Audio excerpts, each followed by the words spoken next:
What's next? Today is January 4th, 2020. Fourth day of the year, the fourth video. I was thinking about the concept of the Mandela effect. There is no Mandela effect. Yes, there are some weird things going on. There are weird things about the time. But it's not shifting timelines, it's twisted time. It's a hard concept to explain, but I'm going to try.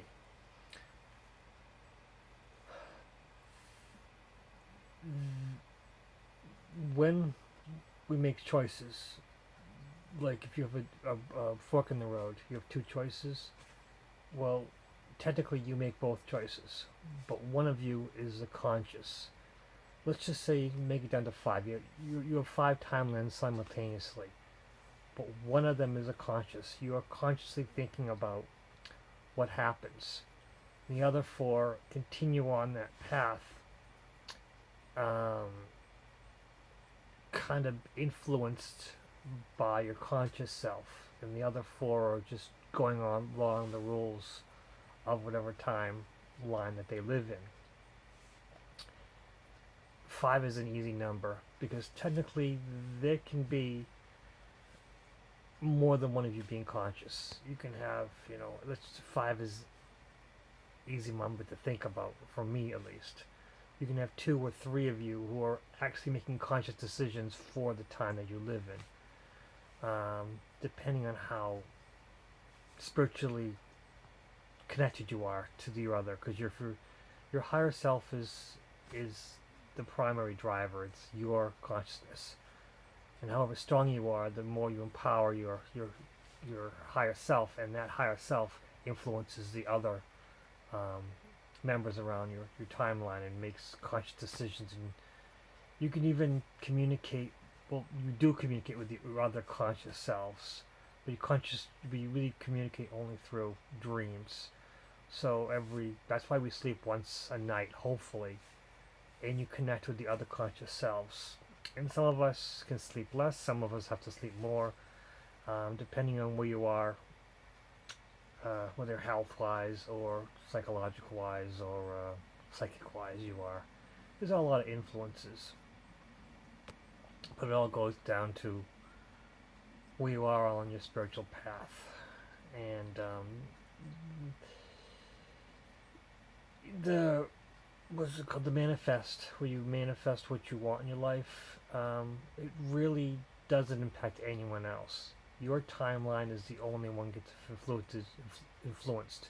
You are the only influencer of your life, and that's why you have like five different versions of yourself going out, because none of those influence anyone else. They live theirs, and all of our timelines are wrapped around each other. And what about the Mandela effect? Where the biggest one for me, at least, I'm not a Bible thumper whatsoever, but I did go through Catholic education. I was confirmed, and with that, there's something called where the lion lies down with the lamb. And in today's contemporary Bibles, it's the wolf lies with the lamb, which intellectually it makes sense, because in the time that the Bible was written, there were wolves that you had to worry about. It wasn't lions. Lions were in Africa. And also, lions hunted in packs. Well, wolves hunt in packs too. I'm diverging from it. But more to the fact, we'd more likely be worried about a wolf attacking lambs. But all through my life, I mean, even on the church, and when I went to Sunday school, I went to church, and they were up on the walls was a lying down with a lamb, and there wasn't a wolf. But in the Bible, supposedly it's in all Bibles now.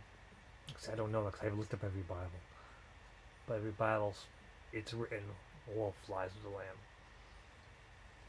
So what happens is, although all of our timelines are all interconnected, and we as individuals will live more than one timeline at a time, just because we make choices, there is a timeline that they're trying to push us into because they have a whole new idea of what they want. They want to push us to a certain way. Every time there are a group of us who lived on the perfect timeline, and they cut it. They cut it completely. But they can't kill us all. They can't, you can't destroy all our timelines. So it pushed us into similar to our choices. So some people will remember different things. And then there are others who actually are from this timeline who have never seen the lion down the lamb, and it's all their life it was wolf lying down with the lamb. But because of us higher conscious individuals who lived in that perfect timeline, who got knocked into the other timelines, we influenced them. So the Mandela effect, which is what it's called, got pushed on a lot of people who had no experience with the lion lying down the lamb. I think I'm going around in circles, but the idea is that there are not shifting in timelines, it's twisting of timelines. Each individual has more than one. We're all mixed up with each other, and the negative entities want to push us into their perfect idea.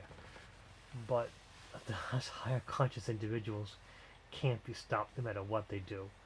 And we have the power to push everything into the positive realm, no matter what the media says, what the politics says, whatever, what the negative people around us say.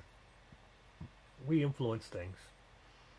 And some of us were very wealthy, very powerful individuals in the other timelines, but in this one, we get to live the simple life and start from day zero. Some of us had very powerful businesses. Some of us had very powerful jobs. Some of us had very powerful YouTube channels. But now we have nothing.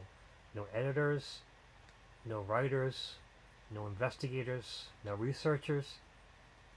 And now we're living our perfect life in normal, everyday life with people they barely know, people they never experience in their current time, well, their previous timeline. But we're being together, and we're very powerful. We live the perfect life. And just because the archons, as they call, I guess you call them now, but they're lower entities. They live in the fourth dimension, and they're not that important. They survive off hate and anger, in fear and sadness. They feed off it. So whenever you're angry or sad or fear is the biggest problem. Anyone who lives in fear feed the negative entities. No matter where they are, they feed off fear. But they are disgusted. They run away from love. So no matter what you're doing, if you can experience love, if you can show love to those who really annoy you, really piss you off, you're in a much better place.